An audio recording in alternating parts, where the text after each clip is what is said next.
Hello મિત્ર, હું તો પોલીસમાં આપનું હાર્દિક સ્વાગત છે। જાફરાબાદના ધોળાદરી ગામે 2 દિવસ પહેલા નદીમાં તણાયેલ આધેડની લાશ મળી। ધોળાદરી ગામના જાદવભાઈ રાઠોડની લાશ નાગેશરીથી મળી આવી। જાદવભાઈ સાંજના સમયે ઘરે પરત આવતા હતા તે સમયે નદીના વહેણમાં પાણીના ફ્લોમાં અચાનક વધી જતા તણાયા હતા। એનડીઆરએફની ટીમ સ્થાનિક તરવૈયાઓ સાથે મહેનતથી લાશ મળી આવી હતી। તે સમયે ત્યાંના સ્થાનિક ધારાસભ્ય હીરાભાઈ સોલંકી પણ બનાવના સ્થળે પહોંચી આવ્યા અને સરકારી તંત્રને કામે લગાડ્યા હતા।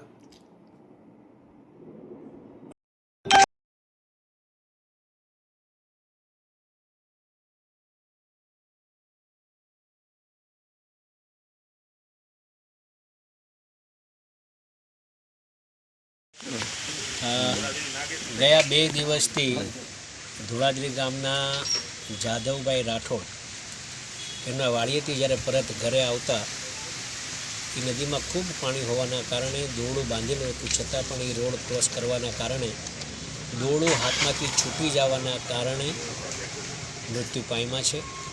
આજે એમની ડેડ બોડી સવારથી જ શોધખોળને કરતાં આજે એની જૂના પાદરે નાગેશ્રી બાજુ એની ડેડ બોડી મળી છે ને હમણાં હોસ્પિટલે લાવ્યા છે।